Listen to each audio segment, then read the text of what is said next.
우리는 민수기서를 지금 계속 살펴보고 있는데요. 민수기 강의 10번째 시간입니다. 지난번 제가 10번째 민수기 22장과 25장에 있는 이 탐욕에 매수된 자의 덫이라는 제목을 가지고 우리가 한번 말씀을 나누기를 원합니다. 지금까지 했던 것을 우리가 간단하게 한번 요약을 하면요. 우리가 1장부터 10장까지는 이 신의 산에서 가나안을 향해 출발할 때 그 출발하는 내용이 담겨졌습니다. 민수기. 그 다음에 이제 민수기 11장부터 19장까지는 이제 가데스 바네아까지 가는 출애굽 2년에 있었던 그 사건을 다루고 있는 것입니다. 그 다음에 이제 그 후반부에 등장하는 민수기 20장부터 36장까지는 출애굽 40년에 일어난 사건을 다루고 있습니다. 그래서 이 신광야에서 모압 평지까지 가는 것을 이 민수기 20장과 21장을 통해서 우리가 살펴보았습니다. 그럼 오늘부터는 이제 민수기 22장부터 36장에 나와 있는 모압 평지에서 일어난 사건들을 우리가 한번 살펴보기를 원하는 것입니다. 자, 이스라엘 백성들이 이제 요단강을 해서 어디로 도착을 했냐면 모압 평지에 도착했습니다. 우리 민수기 22장 1절에 있는 말씀을 한번 살펴보도록 하겠습니다. 이스라엘 자손이 또 길을 떠나 모압 평지에 진을 쳤으니 요단강 건너편 곧 여리고 맞은편이었더라 라고 되어 있습니다. 우리가 이 민수기 21장의 내용을 살펴보면요. 요단강 동편으로 와가지고 그곳에 살고 있었던 이 바사 왕과 아모리 왕 시온을 정복하였습니다. 그리고 난 다음에 그곳에 그들이 있던 그 땅에 모압 평지에다가 진을 친 것을 볼 수가 있습니다.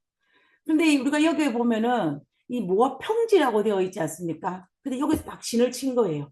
진을 딱 쳐가지고 이제 여리고 맞은편 요단강 그는 평지에다가 이스라엘 백성들이 가나안 땅을 건너가기 위해서 이곳에 진을 치고 있습니다. 이곳에서 계속 진을 치고 있었어요. 언제까지? 요단강을 건너 여리고서 가나안 땅을 들어갈 때까지 여기에서 진을 치고 있는 것을 볼 수가 있습니다. 근데 우리가 앞에서 본 것처럼 살펴보면 이것이 모압 평지라고 되어 있는데 실제적으로는 이곳은 어떻게 되냐면은 이 원래 원주인은 모압 평지입니다. 근데 이 아모리를 점령하고 그곳에 이스라엘 백성들이 땅을 쳤기 때문에 실제적으로는 그 모압 평지라고 말하면 안 되고 누구라고 말했냐면 이 아모리 평지라고 말을 해야 됐었습니다. 그런데 왜 성경에는 계속 모압 평지라고 나오느냐 하면은 원래 이 모압 평지의 주인은 모압이었습니다. 그러다가 아모리가 그 땅을 빼앗았어요. 그래서 그 땅을 차지하고 있었는데 차지하고 있을 때 이스라엘 백성들이 이곳에 와가지고 이 아모리를 물리친 것입니다. 그래서 현재는 그 땅을 누가 점령하고 있냐면 이스라엘이 점령하고 있었어요. 그래서 정치적으로 볼 때는 그 땅이 아모리의 땅이었지만 그러나 역사적인 그 관점에서 볼 때 이것은 모압 땅이었기 때문에 계속해서 그곳을 모압 평지라고 우리가 말하고 있는 것입니다. 그래서 우리가 그 부분에 대해서 우리가 한번 헷갈리지 않아야 될 지명 이름이었던 것 같아요. 자, 그러면 이제 이 모압 평지에서 민수기 22장과 25장에 나타난 이 발람에 관련된 사건을 우리가 오늘 살펴보게 될 것입니다. 민수기 22장에서 25장은 전체가 다 발람 사건으로 말미암아 이루어진 사건이기 때문에 이것을 따로 떼어서 살펴보기보다는 한꺼번에 오늘 분량이 좀 많기는 하지만 그래도 한꺼번에 살펴봐야 우리가 좀 더 나중에 기억하기가 좋을 것 같습니다. 자, 그러면 우리가 한번 살펴보도록 하겠습니다. 민수기 22장 2절과 3절입니다. 십볼의 아들 발락이, 이 발락이 누구냐면 모압 왕이라 그랬어요. 이스라엘이 아모리에서 행한 모든 일을 보았으므로 이 아모리가 누구예요? 아모리 조금 전에 살펴보던 아모리 왕 시온을 멸망시킨 그 사건을 본 것입니다. 우리가 이스라엘 진영의 지도에서 보면 모압 위가 아모리였어요. 근데 그 아모리를 친 것입니다. 그리고 그것이 그 모든 것들을 누가 이 발락 왕, 이 모압의 왕이었던 발람이 다 본 것입니다. 그로 말미암아 3절에 모압이 심히 두려워하여 이스라엘 백성으로 말미암아 모압의 이스라엘 자손 때문에 번민하였더라. 두려워하고 번민한 것입니다. 왜? 왜 그랬냐면 우리가 보면은 이제 이 모압 왕의 입장에서는 그 아모리도 제거하였고 그 위에 있던 바사도 제거하였고, 그러니까 이 이스라엘 백성들이 능력이 보통이 아니라는 생각을 하게 된 것입니다. 그리고 들어보니까 홍해도 건넜고 광야 40년에 수많은 일들이 있었던 것을 이 모압 백성이 들었기 때문에 그 마음이 번민하고 두려워했던 것입니다. 그러면서 생각하기를 뭐냐면, 다음 차수는 우리구나. 그 모압 평지 이스라엘 백성들 바로 밑에 모압이 차지한 땅이 졌습니다. 그렇기 때문에 다음에는 우리가 우리 차지라고 생각을 했기 때문에 그들은 그들의 마음에 두려움이 있었던 것을 볼 수가 있습니다. 그래서 그들은 어떻게 하냐면 이 문제를 해결해야 되겠다라는 생각을 가진 것을 볼 수가 있는 거예요. 그런데 실상은 무엇이냐면 모세는 이 모압을 칠 마음이 전혀 없었어요. 왜 그러냐면은 하나님께서 모세에게 모압을 괴롭히지 말라고, 다시 말하면 모압을 치지 말라고 그랬습니다. 싸우지 말라 그랬어요. 그러니까 모세는 그 아래쪽에 있는 이 모압을 칠 마음이 전혀 없었는데, 모압은 이 모든 상황을 알지 못하고 지레짐작으로 이스라엘 백성들이 자기를 싸우려고 내려와서 우리를 멸망시키겠구나라고 생각을 했던 것입니다.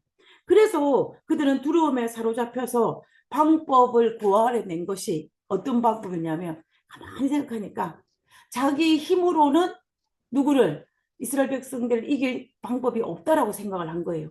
왜냐하면은 자기 땅을 누구한테 뺏겼냐면 아모리에게 뺏겼지 않습니까? 그러면 자기보다 더 강한 나라가 어느 나라였냐? 아모리였어요.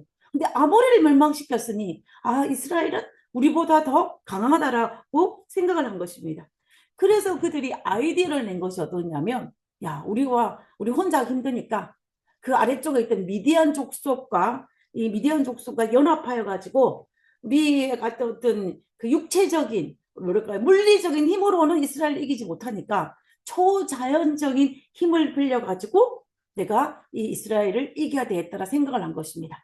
근데 하필이면 그때 어떤 소문이 있었냐면, 이 아주 능력자, 한마디로 말하면 초자연적인 주술의 능력을 가진 이 발람이라는 사람이 있다는 소리를 들은 것입니다. 그래서 발람을 통하여서 발람이 축복하면 복을 받고 발람이 저주를 하면 이 저주를 받으니까 발람을 이용하여서 해야 되겠다라고 생각하면서 우리가 이 민수기 22장 5절에 보면은 이제 발람을 초청하는 것을 볼 수가 있습니다. 그가 누구겠습니까? 모압 왕 발락이죠. 그가 자신을 부올의 아들 발람의 고향인 강가 부들에 보내매 발람을 부르게 하여 이르되 라고 이야기합니다. 그러면서 우리의 상황 설명을 쫙 하는 거예요. 그래서 발람을 부릅니다. 자, 여기에서 우리가 한 가지 해결해야 될 것이 있는데, 이 발람이 어느 나라 사람이냐면 그 발람이 강가 부들이 그의 고향이라고 그랬습니다. 이 민수기 22장에는 강가 부들이라고 했고, 그 다음에 신명기 23장에 가서는 이 발람을 뭐라고 했냐면 메소포타미아 부돌 사람 부올의 아들 발람이라고 그랬어요. 그러니까는 이 메소포타미아 사람이었던 것을 알 수가 있는 것입니다. 그래서 우리가 지도를 대충 살펴보면 이 발람의 고향이 어딜까? 발람이 어느 나라 사람일까? 어디 사람일까를 우리가 이 지도를 통해서 한번 알 수가 있는 것입니다. 여러분, 여기 이스라엘이 저 아래쪽에 있고 이 발람이 살았던 곳은 두 강가라고 그러는데, 그 강가가 어느 강가를 이야기하냐면 그 당시에 상투적인 표현을 빌리면 이 유프라데스 강과 티그리스 강입니다. 두 강가 사이에 있는 지역이에요. 여기가 부들입니다. 지금 빨간색으로 나와 있죠. 이 발람의 고향 부들인 것입니다. 그렇다면 우리가 그려보면은 밑에 있는 이 모압이 어디로 쭉 위로 올라가 가지고 누구에 갑니까? 발람을 불러오기 위해서 이 먼 곳까지 갔다라는 것을 우리는 알 수가 있다라는 것입니다. 대략적으로 오늘날 정확한 지명 이름은 알 수가 없어요, 위치는. 그러나 대략적으로 이 상황을 살펴볼 때 여기 정도가 아마 발람의 고향이었던 것이라고 볼 수 있는 것입니다. 그럼 우리가 이것을 살펴볼 때 발람이 바벨론 출신 사람이었다는 것을 우리가 알 수가 있다는 것입니다. 그래서 우리가 이 발람이 도대체 어떤 사람인가는 우리가 정확하게 알지 못하지만 그러나 발람이 이런저런 모든 성경에 있는 기록들을 살펴볼 때 발람은 하나님의 선지자였음에는 처음이 없습니다. 초기에는. 그러나 그가 탐심으로 말미암아 배도한 선지자라고 밖에 우리가 볼 수가 없는 것입니다.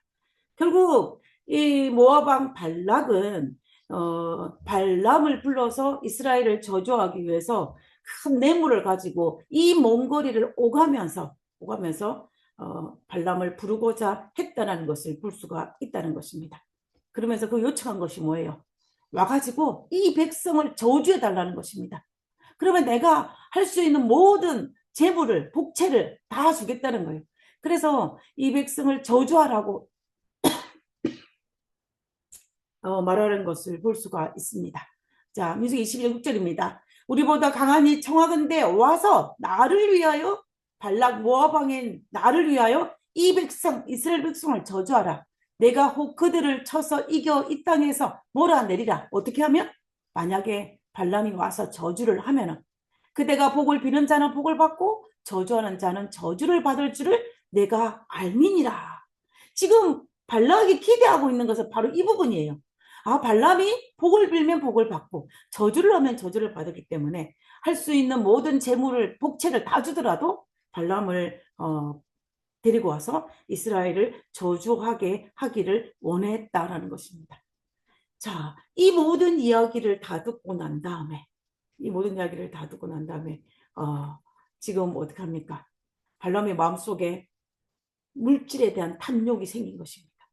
물질의 탐욕이 생긴 그 복채를 보고 마음에 탐욕이 생긴 것입니다. 그래서 처음에는 그 물질은 작은 구멍이었어요. 뺨에 친다면은 작은 구멍이었습니다. 원래 이 발람은 선량한 사람이었습니다. 하나님을 잘 믿는 사람이었어요. 그래서 그가 복을 빌면 복을 받고 저주를 하면 저주를 받을 만큼 그는 정말로 의로운 사람이었습니다. 그런데 그가 물질에 대한 작은 탐심의 마음을 생기자 이 커다란 댐에 작은 구멍이 생긴 것처럼 생겨서 이 마음이 생긴 것입니다. 그러면 어떻게 해야 됩니까? 여러분 구멍이 생겼으면 조그마한 구멍이면 빨리 이 구멍을 막아야 됩니다. 그죠? 그런데 우리가 이 민수기 22장 이후에 등장하는 발람의 모습을 보면은 여기에 생긴 이 구멍을 방치합니다. 방치하고 또 그 구멍이 커지는 것을 그대로 두는 것을 볼 수가 있습니다. 그래서 우리는 민수기 22장 이후에 있는 이 발람의 모습을 통하여서 작게 생긴 이 구멍을 방치함으로 말미암아 과연 그 결과가 어떻게 되는지를 우리는 한번 살펴볼 수가 있는 것입니다. 자, 이 엄청난 재물을 보고 발람이 한 행위입니다. 발람이 그들에게 이르되 이 밤에 여기서 유숙하라. 유숙하라. 여호와께서 내게 어떻게 말씀하시는지 내가 들어보리라. 라고 그렇게 이야기하는 거예요. 자, 우리는 여기서 한번 생각해 볼 것이 있습니다. 발람이 하나님께서 이스라엘 백성을 사랑하는지 안 하는지 알았을까요? 몰랐을까요? 알았을 것입니다. 알았을 거예요. 하나님께서 이스라엘 백성을 얼마나 사랑하시는데 홍해 40년의 그 기간을 통해서 가나안 땅을 약속했던 이 모든 사실을 아마 발람은 알았을 것입니다. 그리고 하나님의 백성이라는 사실도 알았을 것입니다. 그럼에도 불구하고 이 왕이 이 백성 이스라엘을 저주해라는 말을 들었을 때 어떻게 해야 됩니까? 그 말을 듣고 저주하기 위해서 하나님께 여쭤볼 아무런 이유가 없습니다. 물어볼 필요가 없어요. 왜냐하면 하나님의 백성을 저주하는 것은 하나님과 반대되는 입장입니다. 그런데 이 발람이 재물을 얻고 싶은 그 욕망 때문에 내가 만약에 이스라엘을 저주해주면 모압 왕이 나에게 엄청난 재물을 줄 것이기 때문에 내가 저주해주면은 이 재물을 받을 수 있는데 그런 마음이 생기니까는 어떻게 하고 싶어요? 아닌 걸 알면서도 물어보고 싶은 것입니다. 그래서 이 발람이 어떻게 합니까? 이 밤에 여기서 유숙하라고 합니다. 만약에 자기 마음속에 생긴 이 작은 구멍을 바로 막기 위해서는 어떻게 해야 돼요? 바로 돌려보내야 됩니다. 그 밤을 같이 지낼 필요가 없어요. 바로 돌려보내야 돼요. 그런데 이 발람은 유숙하라고 말을 합니다. 유숙하라고 말을 하는 거예요. 이 부조선지 439페이지에 보면은 일찍이 발람은 선량한 사람이었고 하나님의 선지자였다. 그러나 그는 배도하고 탐욕에 빠져 있으면서도 여전히 지극히 높으신 분의 종이라고 공언하였다. 공언했지 않습니까? 내가 여쭤보겠다고 그것을 계속합니다. 어디까지? 24장까지. 그는 하나님께서 이스라엘을 위하여 행하신 일을 잘 알고 있었으므로 사자들이 그에게 온 용건을 말했을 때에 그는 발락의 보상을 거절하고 사신들을 돌려보내는 것이 자기의 의무임을 잘 알고 있었다. 그러나 발람은 위험하게도 감히 유혹과 장난하라고 하였으며 여호와의 권고를 듣기까지는 아무런 결정적인 대답을 할 수 없다고 말하면서 사자들에게 그 밤을 자기와 함께 유하도록 간청하였다라고 되어 있는 거예요. 그래서 이 부분에 우리가 이 말씀이 아니고서라서 성경에 있는 말씀을 통해서만이라도 발람이 정말로 하나님의 그 뜻을 알면서도 불구하고 했다라는 것을 우리는 충분히 알 수가 있다는 것입니다. 근데 참 하나님은 은혜로우신 것 같아요. 발람의 이 모든 마음을 알면서도 불구하고 발람에게 은혜를 베푸시는 장면입니다. 하나님께서 발람에게 말씀하시는 거예요. 너는 그들과 함께 가지도 말고 그 백성을 저주하지도 말라. 하나님의 분명한 대답이 주어졌습니다. 그들을 가지도 말고 저주하지도 말라고 이야기합니다. 왜냐? 그들은 복받은 백성이다 라고 이야기하면서 말입니다. 자, 그러면 어떻게 해야 됩니까? 당연히 가지 않아야죠. 물론 가지 않습니다. 가지 않는데 우리가 누가 이 발람이 뭐라고 이야기하냐면 그 귀족들에게 이르되 너희는 너희의 땅으로 돌아가라. 여호와께서 내가 너희와 함께 가기를 허락하지 아니하시느니라 라고 이야기합니다. 지금 하나님께서 말씀하신 건 두 가지예요. 함께 가지도 말고 저주하지도 말라는 것입니다. 거기에 더해서 그들은 복받은 백성이라고 이야기하는 거예요. 그러면은 발람이 아침에 일어나서 이 모압의 귀족들에게 뭐라고 이야기하냐면 이 12절에는 이 말씀을 이야기해야 되는 거예요. 그런데 그렇게 말하지 않습니다. 그렇게 말하지 않고 여호와께서 너희와 함께 가기를 허락하지 않는다라고 이야기한 거예요. 그럼 이 말을 들으면 모압의 귀족들은 오해를 할 수가 있죠. 잘 모르니까. 그래서 이 모압의 귀족들이 모압 왕에게 뭐라고 보고를 하냐면 이렇게 보고를 합니다. 모압 귀족들이 일어나 발락에게 가서 전하되 발람이 우리와 함께 오기를 거절하더이다. 거절했다는 거예요. 내용은 설명하지 않고 거절했다는 것입니다. 그러면 모압 왕의 입장에서는 어떻게 했습니까? 모압 입장에서는 왜 발람이 같이 오기를 거절했을까? 그 이유가 뭘까? 라고 곰곰하게 생각하지 않겠습니까? 그러면서 여러 가지 다양한 방법을 유추했을 것입니다. 그러면서 이 모방은 어떤 결과에 도달했냐면 복채가 좀 작았나 보다라고 생각을 한 것입니다. 그래서 이제 내가 더 많은 복채를 보내야 되겠다라고 생각을 해서 더 많은 복채를 보내어가지고 이스라엘에 저주해 달라라고 요청을 합니다. 그 복채를 보니까 또 어때요? 복채를 보니까 발람의 마음속에 또 그의 마음에 물질에 대한 탐심이 생기는 것입니다. 그러면은 이 발락이 첫 번째 우리가 민수기 20장 12절에 있는 하나님께서 첫 번째 하신 이 말씀을 귀 기울이 듣고 마음에 새겼다면 두 번째 복채를 가지고 온 이 모압의 왕의 그 귀족들에게 어떻겠습니까? 돌려보내야 했을 것입니다. 그런데 어떻게 하냐면 모압 왕의 그 요청에 발람이 합니다. 발람이 발락의 신하들에게 대답하여 이르되 발락이 그 집에 가득한 은금을 내어줄지라도 내게 능히 여호와의 내 하나님 말씀 어겨 덜하거나 덜하지 못하겠노라. 이 18절에 있는 이 말씀만 들으면 어때요? 굉장히 믿음 좋은 선지자의 모습인 것은 사실입니다. 근데 19절에 가서 뭐예요? 그런즉 이제 너희도 이 밤에 여기에서 유숙하라. 또 한 번 이야기하는 거예요. 또 유숙하랍니다. 이 19절에 있는 이 말을 통해서 발람은 자기 마음속에 있는 물질에 대한 그 탐욕의 그 구멍을 막지 않고 점점 키워가고 있다라는 것을 우리는 여기서 볼 수가 있다는 것입니다. 탐심의 구멍이 점점 커집니다. 처음에는 하나님의 말을 자기가 알고 있는 지식만으로 유숙하라 그랬고 두 번째는 어떻게 합니까? 하나님이 저주하지 말라 그랬음에도 불구하고 또 유숙하라 그럽니다. 그래서 점점 탐심의 크기가 커지는 것을 볼 수가 있다는 것입니다. 그러자 하나님께서 어떻게 합니까? 하나님은 이 발람의 마음을 너무나 잘 알고 있기 때문에 밤에 하나님이 발람에게 임하여 이르시되 그 사람들이 모압의 왕들이 너를 부르러 왔거든. 일어나 함께 가라. 그러나 내가 내게 지시한 말만 준행할지니라. 함께 가라라고 이야기합니다. 허용한 거죠. 발람이 이 말을 너무 듣고 싶었어요. 근데 그 말을 한 것입니다. 자, 우리가 여기에서 정말 해결해야 될 것이 하나 있습니다. 우리가 하나님께서 하라고 말씀하신 거에 두 가지의 경우가 있다는 것입니다. 첫 번째는 하나님의 뜻에 의한 명령이 있고, 다른 하나는 하나님의 이스라엘 발람이 고집을 펴가지고 허용한 명령이 있어요. 그러니까 두 가지를 보면 하나님 원래의 뜻은 뭐냐면 가지 말라는 것입니다.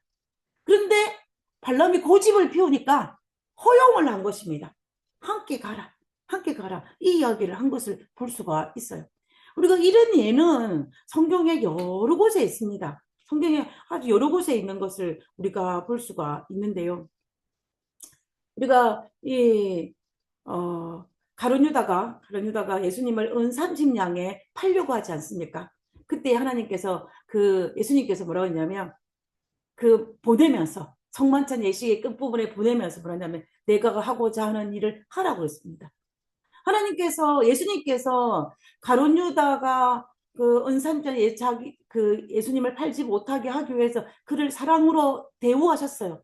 하나님의 뜻은 팔지 말라는 것입니다. 그런데 그것을 고집을 꺾지 않은 가룟 유다를 향하여서 뭐라고 이야기하냐면 이제 내가 하고자 하는 일을 가라는 것입니다. 이게 허용적인 뜻이에요. 그래서 우리가 하나님께 기도를 드릴 때에 고집을 피워서 하나님께 기도하는지를 말아야 합니다. 말아야 합니다. 정말로. 그래서 내가 하나님께 드리는 간구가 하나님의 뜻을 쫓는 간구인지 아니면 내 고집에 의해서 하나님의 허용을 고집하는 간구인지를 우리가 한번 생각해 볼 필요가 있다는 것입니다. 우리가 이스라엘 백성들이 왕을 구할 때도 마찬가지였어요. 왕을 구할 때도. 하나님 뜻은 이스라엘 백성이 가나안 땅에 들어가서 왕이 통치하는 나라를 세우는 것이 하나님 뜻이 아니라 무엇이 하나님 뜻이었냐면 신정정치. 하나님이 이스라엘을 다스리는 것이 하나님의 뜻이었습니다. 그런데 이스라엘 백성들은 뭐라고 합니까? 왕을 달라고 그래요. 그때 이스라엘 백성들을 향하여 하나님께서 그들의 고집을 허용해서 그들에게 왕을 허락하십니다. 그래서 사울을 왕으로 세우시는 것을 볼 수가 있다는 것입니다. 우리는 이 모든 것들을 살펴볼 때 우리가 하나님의 뜻과 우리가 고집 피워서 하나님께 허용한 것에는 차이가 있다는 것을 우리가 알아야 할 필요가 있다는 것입니다. 그래서 이제 다시 발람 사건으로 돌아가면요. 발람의 그 고집에 의해서 하나님께서 함께 가라. 그래서 이 명령을 하신 것입니다. 그러니까 어떡합니까? 민수기 22장 21절에 발람이 자기 고집대로 하나님 허락하시니까 어떻게 해요? 발람이 아침에 일찍 일어나서 나귀 안장을 채우고 그들과 함께 가는 모습을 볼 수가 있습니다. 우리 이 모습을 통해서 발람의 속마음을 알 수 있어요. 발람이 가고 싶었던 것입니다. 하나님께서 그렇게 베풀어 은혜에도 불구하고 정말 하나님의 자기가 원하는 대로 그 보물을 가지고 싶은 마음이 그에게 있었던 것입니다. 자, 그러면 이제 가는 길에 어떻게 합니까? 가는 길에 우리 민수기 22장 31절에 보면 하나님이 또 은혜로우셔서 발람의 그 길을 막습니다. 여호와의 사자가 그 길을 막는 것을 볼 수가 있어요. 그 막는 것을 볼 수가 있는데 그 부분입니다. 그 부분이 우리가 이 나귀를 통해서 발견하고 이런 것들이 계속 반복되게 등장하는 것을 볼 수가 있어요. 우리가 민수기 22장 그 부분에 대해서는 살펴볼 시간이 없기 때문에 넘어가면 우리가 나중에 이제 발람이 눈을 떠서 자기 앞에 가로막고 있는 이 여호와의 사자를 보게 됩니다. 민수기 22장 31절입니다. 그때 여호와께서 발람의 눈을 밝히심에 여호와의 사자가 손에 칼을 빼들고 길에 선 것을 그가 보고 머리를 숙이고 엎드립니다. 엎드린 사건이 여기에서 발생하는 것입니다. 그리고 이제 그러면서 34절에 발람이 여호와의 사자에게 말하되 내가 범죄하였나이다. 내가 잘못했다고 이제 인정하는 것입니다. 하나님께서는 허락하셨지만 이 발람의 죄가 무엇인지를 여호와의 사자를 통하여서 확연히 드러나 보이셨어요. 그래서 발람이 그것을 보고 내가 범죄했다라 고백하는 것입니다. 그래서 발람 이야기합니다. 당신이 나를 막으려고 길에 서신 줄을 내가 알지 못하였나이다. 당신이 이를 기뻐하지 아니하시면 나는 돌아가겠나이다. 여기에서 우리가 또 하나 생각해 볼 것이 뭐냐면요. 당신이 이를 기뻐하지 아니하시면이에요. 우리가 이 모든 것들을 살펴봤을 때 하나님이 기뻐하지 않는다는 사실은 너무나 명백하게 알 수 있는 사건이지 않습니까? 그럼에도 발람의 마음속에는 여전히 탐심의 마음이 이 구멍을 완전히 막지 못했기 때문에 또 하나님께서 기뻐하지 아니하시면이라고 이야기하는 것입니다. 당연히 기뻐하지 않는 사실을 알 수밖에 없음에도 불구하고 말입니다. 정말 우리가 이 모든 것들을 살펴볼 때 발람의 마음속에 탐심에 대한 구멍이 점점 커지고 있는 것을 볼 수가 있는 거예요. 자, 35절입니다. 여호와의 사자가 발람에게 이르되 그 사람들과 함께 가라. 내가 내게 이런 말만 말할지니라. 라고 말을 듣고 발람은 이제 어디로 가냐면 이 모압을 향하여 내려옵니다. 모압을 내려올 때 이 이스라엘을 저주하는 장면이 등장하는데요. 이 저주하는 장면을 보면은 참 우리가 생각해 볼 것이 많습니다. 첫 번째는 어디서 이 이스라엘을 저주하려고 이 모압 왕이 데리고 가냐면은 바알 산당에, 바알 신을 섬기는 산당에 올라가서 이스라엘 진영 전체가 보이는 곳에 보여주면서 이스라엘을 저주하도록 시도를 합니다. 그 부분을 한번 성경을 살펴보겠습니다. 22장 41절입니다. 아침에 발락이 발람과 함께 그를 인도하여 바알의 산당에 오르매. 산당. 그런 바알의 산당이라니까 바알 신을 숭배는 자기 집의 제단이나 이런 것들이 되겠죠. 그것에 올라서 이스라엘 백성의 진 끝까지 한번 진영 전체를 보여주면서 저주하라고 요청을 하는 것을 볼 수가 있습니다. 자, 그러니까 이 3장 1절에 보면 발람이 어떻게 합니까? 발람이 발락이 이르되 나를 위하여 여기 제단을 7을 쌓고 여기가 어딥니까? 우리가 조금 전에 읽었던 성경절을 살펴보면 22장 마지막 절 41절에 하면 여기는 발람의 제단이 있는 곳이에요. 그곳에 발람이 제단을 쌓는 것입니다. 그러니까는 하나님의 선지자가 이방신의 제단을 쌓아서 제물을 드려서 예배를 드린다? 말이 안 되는 거죠. 말이 안 되는 것입니다. 그렇게 하고 있는 것을 우리가 볼 수가 있는 것입니다. 그러나 모압 왕의 의도대로 발람은 하나님의 허락하지 않으셨어요. 하나님의 영이 발람을 붙들므로 말미암아 발람이 이스라엘을 저주하기는커녕 축복합니다. 민수기 24장 10절에 보면 야곱의 티끌을 누가 능히 세며 이스라엘의 4분의 1을 누가 능히 셀고 나는 의인의 죽기 원하며 나의 종말이 거같기를 바라노라 라고 하면서 하나님께서 발람의 입술을 주관하여서 하나님의 말씀을 내리는 장면을 볼 수가 있습니다. 그래서 이거는 하나님께서 발람의 입을 통하여서 하나님의 말씀을 전달한 거예요. 신탁이라고 볼 수가 있는 것입니다.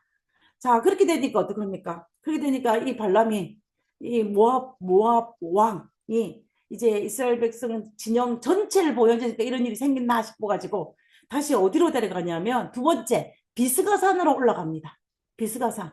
이스라엘 전체가 진영 전체가 볼 수 있는 것이 아니라 이스라엘 진영 끝 어떤 일부분만 볼 수 있는 그 산 꼭대기에 올라가는 거예요. 그 꼭대기에 올라가서 이스라엘을 저주하게 시도를 합니다. 그러나 우리가 알다시피 여기에서도 여전히 여호와 하나님은 시근치 아니하는 하나님이시기 때문에 이스라엘을 향하여 복을 내리는 것을 볼 수가 있습니다. 자, 그러니까 이제 포기할 만도 한데 모압 발락이 또다시 시도를 합니다. 어디로 데려가냐면 부올산에 데려가요. 이 부올산에는 올라가면 꼭대기에서 보면은 이스라엘 진영이 보이지 않습니다. 보이지 않고 뭐만 보이냐면 광야만 보여요. 광야가 보이는 그곳에서 이스라엘을 저주하라고 시도를 하는 것입니다. 그러나 그곳에서도 하나님께서는 이 발람의 입술을 통하여서 이스라엘을 저주하기는커녕 오히려 이스라엘 장막의 아름다움을 이야기하며 미래를 축복하는 장면을 등장하는 것을 볼 수가 있습니다. 자, 이 모압 왕의 입장에는 어떻습니까? 내가 엄청난 돈을 들여가지고 이 발람을 데리고 와서 이스라엘을 저주하려고 했는데 저주하기는커녕 오히려 축복을 내리니 이 발락의 마음속에 정말 마음이 아주 불편했을 것입니다. 그래서 하나님께서는 다시 한번 뭐를 선포하시냐면은 메시아에 대한 축복, 네 번째 축복을 하는 것을 우리가 볼 수가 있다는 것입니다. 이렇게 되니까는 이제 마지막 24장 17절 보면 25절에 보면 발람이 일어나 자기 곳으로 돌아가고 어디로 돌아갔겠습니까? 자기 고향 이 바벨론 땅 유프라테스와 티그리스 강 그 위쪽에 있는 자기의 있는 부올이라는 곳에 돌아가고 모압 왕인 발락도 자기 길로 모압 땅으로 돌아간 것으로 24장이 끝이 납니다. 여기에서 발람 사건이 끝났으면 정말 좋았을 거예요. 만약에 여기에서 끝났다면 여기서 발람이 더 이상 등장하지 않는다면 더 이상 발람의 이 사건으로 말미암아 어떤 일도 일어나지 않다면 아마도 발람은 하나님의 선지자의 역할을 충실히 감당한 선지자로 평을 받을 수 있었을 것입니다. 그러나 성경은 여기에서 끝나지 않고 이 발람이 어떻게 했는지를 그 뒤에 등장하는 것을 볼 수가 있습니다. 발람이 저주가 통하지 않으니까 유혹으로 바꾸는 이 고수비 사건으로 연결 지어지는 것을 볼 수가 있습니다. 그래서 우리는 이 모습을 살펴볼 때 민수기 25장에 있는 모습을 볼 때 이 발람 마음의 속에 있었던 이 탐심의 구멍이 점점 커져서 정말로 크게 그래서 어찌할 바를 모르는 자기가 죄악인지도 구분하지 못하고 하나님의 선지자로 해야 할 일과 하지 못할 일도 구분하지 못하는 길로 가는 것을 볼 수가 있는 것입니다. 그래서 우리가 이 부분을 살펴보겠습니다. 자, 우리가 성경에 보면 민수기 31장 16절에 있어요. 보라 이들이 발람의 꾀를 따라. 민수기 25장의 그 사건이 단순히 일어난 사건이 아니라 발람의 꾀에 따라서 일어난 사건임을 알려주는 성경절이 바로 민수기 31장 16절의 이 말씀입니다. 그리고 민수기 25장을 읽어보면요. 발람이 등장하지가 않아요. 그래서 민수기 24장에 일어난 발람이 민수기 25장에 어떤 영향을 미쳤는지를 우리가 잘 분별할 수가 없습니다. 그 부분만 살펴보면. 그러나 우리가 성경 전체를 살펴보면은 이 민수기 25장에 이스라엘 백성들이 이 모압 평지에서 우상 숭배하는 그 사건이 발람의 꾀에 의해 일어난 사건인 것을 우리가 알 수가 있는 것입니다. 그것을 설명하는 것이 민수기 31장 16절이에요. 발람의 꾀를 따라 이스라엘 자손의 부올의 사건에서 바알 부올 사건, 우상 숭배 사건에서 여호와 앞에 범죄하게 하여 여호와의 회중 가운데 연병이 일어나게 하였느니라 라고 되어 있는 것입니다. 그래서 우리는 이 성경 구절을 통하여서 발람이 저주를 하면 안 되니까 어떻게 했냐면 유혹을 통하여서 이제 이스라엘 백성들을 우상 숭배로 넘어가겠다는 것을 우리는 이 성경절로 알 수가 있다는 것입니다. 그러니까 이 부조 선지자 보면 이렇게 기록되어 있습니다. 발람이 집에 도착한 후에는 이제 자기 길로 24장 끝절에 자기 길 돌아오지 않았습니까? 그 후에는 하나님의 성령에 제어하신 능력이 발람을 떠나고 이제까지 제지되어 온 그의 탐욕만이 그를 지배하였다. 그런 어떤 수단을 써서라도 발락이 약속한 보상, 그 물질을 얻고자 하였다. 발람은 이스라엘의 번영이 하나님의 순종하는 데 달려있고 그들을 죄에 빠뜨리지 않고는 그들을 전복시킬 수 없다는 것을 알고 있었다. 이 발람은 정확하게 알고 있었던 거예요. 이스라엘 백성들이 하나님께 불순종하면은 그들을 전복시킬 수 있다는 것을 알고 있었던 것입니다. 그래서 이제 그는 모압인들로 하여금 이스라엘 백성에게 저주가 내리도록 한 방법을 따르도록 조언함으로 발락의 환심을 사기로 결심하였다. 발람은 즉시 모압 땅으로 돌아가 왕 앞에 자기의 계획을 아뢰었다. 그리고 이 부저 선지가 기록되어 있어요. 우리가 민수기 31장 16절에 있는 이 말씀을 통하여서 우리는 충분히 알 수가 있습니다. 그래서 이거는 발람의 조언한 그것으로 인하여서 이스라엘 백성들을 유혹하여서 우상 숭배하게 했다라는 것을 우리가 알 수가 있다라는 것입니다. 자, 민수기 25장에 있는 그 간단하게 한번 살펴보겠습니다. 이스라엘의 시딤에 머물렀더니 그 백성이 모압 여자와 음행하기 시작하니라.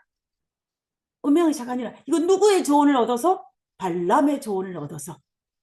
그 여자들의 자기 신들에게 제사할 때 이스라엘 백성을 청하여 백성이 먹고 그들의 신들에게 절함으로. 그래서 결과적으로 여기서 보면은 결과적으로 이스라엘 백성들이 이 이방 여인들의 제사에 참여하고 그들과 함께 이방 우상 숭배했다라는 것을 우리는 여기에서 알 수가 있다는 것입니다. 여기서 우리가 이게 시딤이라고 등장하지 않습니까? 민수기 25장 1절의 시딤. 이 시딤이 모압 평지와 같은 장소예요. 같은 장소입니다.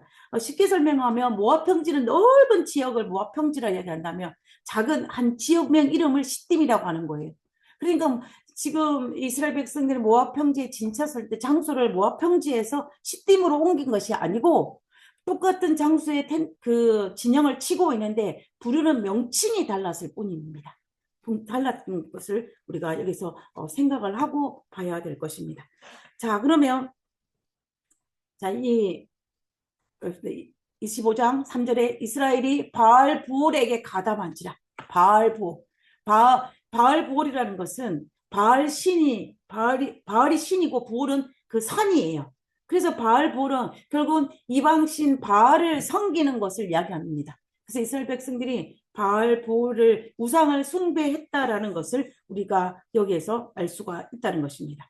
자, 이 우상 숭배의 결과가 나옵니다.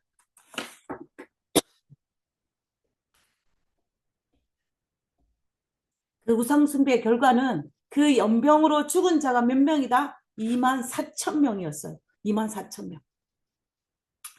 24,000명이 얼마나 많은 숫자냐면 이스라엘 백성들이 출애굽하여 가나안 땅에 돌아갈 때까지 이스라엘 백성들이 수많은 반역을 일으키지 않습니까? 반역을 일으키고 그래서 이제 그 징벌로 많은 사람이 연병으로 죽는 경우들이 발생을 하는데 그 중에서 단연코 이 바알부올의 죄악으로 말미암아 죽은 숫자가 탁월하게 많다는 것입니다. 여러분, 우리 고라의 반역이 얼마나 하나님께서 악하게 보시는 반역이에요. 그때 그 고라의 반역으로 죽은 자가 14만 14,700명이었어요. 그리고 금송아지 시내산에서 금송아지 사건으로 죽은 자가 3,000명이었습니다. 그랬는데 이 바알볼 사건으로 말미암아 죽은 자가 24,000명이었다는 거예요. 그러니까는 얼마나 많은 자가 죽었는지를 우리가 알 수가 있는 것입니다. 이 정도 되니까 이스라엘 백성들이 어때요? 이 바알볼 사건이 트라우마인 것입니다. 그래서 이스라엘 백성들이 가나안 땅에 도착했을 때 그들이 우상 숭배하면 얼마나 큰 그들에게 재앙이 닥치는지를 알고 있었어요. 그래서 그에 대한 두려움이 이스라엘 백성들이 가나안 땅에 들어간 초창기에 그들의 모습을 통해서도 알 수가 있는 것입니다. 자, 그러면 이제 우리가 이렇게 엄청난 피해를 가져온 우상 숭배 범죄로 말미암아 하나님께서 가져오게 한 그 민족을 어떻게 대우하는지를 우리가 한번 살펴보겠습니다. 민수기 31장에 가면은 이스라엘 백성들을 우상 숭배하게 한 그 장본이었던 발람과 또 미디안 족속에게 어떻게 말하냐면 하나님이 명령하시기를 모세에게 민수기 31장 2절에 이스라엘 자손의 원수를 미디안에게 갚으라라고 말씀하셨습니다. 그래서 이 명령을 받고 모세가 이스라엘 백성을 데리고 미디안을 치는 것을 볼 수가 있어요.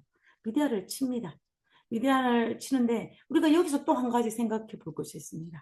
우리가 지금까지는 물론 그 발람을 데리고 와서 이스라엘 저주하라고 했을 때 모압과 미디안이 협력하여서 한 것은 사실이에요. 그런데 꼭 주체가 어디로 등장을 하는 것처럼 보였냐면은 모압이었지 않습니까? 그런데 민수기 31장에 가서 그 원수를 누구에 갚냐면 모압에게 갚지 아니하고 누구에게 갚냐면 미디안에게 갚아요. 미디안에게 갚습니다. 왜 그랬을까? 그리고 왜 그랬을까를 우리가 생각해 볼 필요가 있다는 것입니다. 어, 그 첫 번째 이유는 이거입니다. 첫 번째 이유는 우리가 이 민수기 25장에 이스라엘 백성들을 유혹하는 그 주도 세력은, 유혹한 주도 세력은 그때는 모압이 아니었어요. 미디안이었습니다. 미디안 사람 고스비가 와가지고 이스라엘 그러니까 괴롭히지 않았습니까?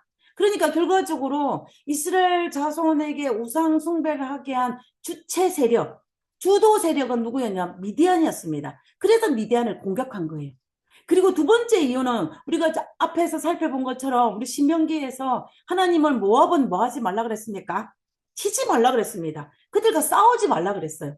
그래서 어떻게 하냐면 그 모압 대신에 미디안을 치는 것을 볼 수가 있다는 것입니다. 그래서 모압은 하나님께서 정말로 은혜를 많이 베풀었다는 사실을 알 수가 있는 것 같아요. 이 아브라함의 조카 롯의 후손이었다는 그 하나만 가지고, 그리고 하나님께 약속했다는 그 하나만 가지고 그렇게 복을 누리는 것입니다.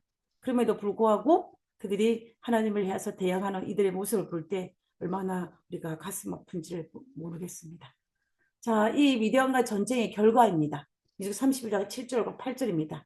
그들이 여호와께서 모세에게 명령하신 대로 미디안을 쳐서 남자를 다 죽였고, 8절, 그 죽인 자 외에 미디안 왕의 다스도 왕을 죽였으니 미디안의 왕들은 에휘와 레겐과 수로와 후로와 레바와 그 다음에 중요합니다. 이 다스도 왕을 죽은 사람의 이름을 기록하였는데 그 뒤에 또 누구? 부올의 아들 발람. 이 발람. 이 사람이 누구였습니까? 지금까지 그 모든 꾀를 내서 민수기 25장에 이스라엘 백성들을 우상 숭배하게 만들었던 그 선지자예요. 그 선지자입니다. 그 발람을 칼로 죽였다라고 기록하고 있는 것입니다. 이것이 돈에 매수된 자의 최후입니다. 우리가 민수기 25장과 민수기 25장의 우상숭배한 사건과 민수기 31장의 이 발람이 죽는 사건을 시간적으로 대략적으로 계산을 해보면요. 그 시간이 그렇게 긴 시간이 아니에요. 긴 시간이 아닙니다. 왜냐하면은 민수기 25장과 31장 둘 다 그 출애굽 40년 차에 모압 평지 있을 때의 일이에요. 그러니까 모세가 죽기 전에 있었던 일입니다. 그래서 대략적으로 계산을 해보면 아마 5개월에서 6개월 사이 간격밖에 되지를 않아요. 짧은 시간이에요. 그러니까는 이 발람은 그 엄청난 돈을 갖고 싶은 그 욕망에, 탐심의 욕망에서 그 누리기를 불과 몇 개월밖에 누리지 못했다는 것입니다. 우리가 정확하게 알 수는 없지만 그 기간이 정말 짧아요. 몇 개월밖에 되지 않는 것입니다. 그래서 우리가 이런 것들을 볼 때에 정말 우리가 어떻게 해야 될 것인가? 이런 하루아침에 무너지는 이 탐심에, 하루아침에 무너지는 이 물질에 우리의 영혼을 파는 일은 절대로 하지 않아야 된다는 것입니다. 절대로. 정말 이 발람이 그래서 이 돈에 매수된 자 발람이 정말 돌아오고 끝났으면은 하나님의 참 선지자는 남았을 텐데 그가 그 물질에 넘어감으로 탐심에 넘어감으로 말미암아 이 발람에게 붙여진 별명들이 몇 가지가 있습니다. 베드로후서에는 그를 불의한 싹을 사랑한 자라는 명칭을 받았어요. 불의한 자는 저희가 부올의 아들 발람의 길을 쫓는다라고 하면서 그는 불의한 자의 싹을 사랑한 자로 별명에 붙은 것이 발람인 것입니다. 유다서 1장 11절에 보면 그를 뭐였냐면 싹을 위하여 어그러진 길을 몰려간 자라고 표현되어 있어요. 성경 그대로의 표현입니다. 그 다음에 요한계시록 2장 14절에 보면은 이스라엘 앞에 걸림돌을 놓아 우상의 제물을 먹게 하고 행음하게 한 자라고 그랬습니다. 행음하게 한 자. 여러분 이 치욕적인 별명을 받은 자가 발람이에요. 뭐 때문에? 몇 개월밖에 누리지 못한 그 재물 때문에 이런 것을 받은 것을 볼 수가 있습니다. 그래서 우리는 이 발람의 이 삶의 모습을 모든 것들을 통하여서 우리는 정말로 하루아침에 사라질 것들에 의해서 우리의 영혼을 팔지는 말아야 되는 것입니다. 하나님께서 우리에게 뭐라고 했습니까? 악의 어떤 모양이라도 버리라 그랬습니다. 어떤 모양이라도. 그러므로 우리가 우리의 영혼을 좀먹을 수는 어떤 모양이라도 우리는 가능한 버려야 되는 것이 하나님 말씀에 순종하는 것입니다. 우리는 이 민수기 22장, 23장, 24장, 25장에 있는 이 발람으로 말미암아 이루어진 사건, 그리고 그 결과로 주어진 민수기 31장의 일부분, 이 부분을 통하여서 우리는 끝까지 어떤 유혹에도 넘어가지 아니하고 우리 영혼을 하나님 앞에 드릴 수 있는 그러한 사람이 되어야겠다라는 생각을 우리는 다시 한번 하게 되는 것 같습니다. 우리 모두 발람의 교훈을 따라서 그와 같은 동일한 길을 걷지 않는 우리 모두가 되기를 간절히 바라면서 오늘 말씀을 마치도록 하겠습니다.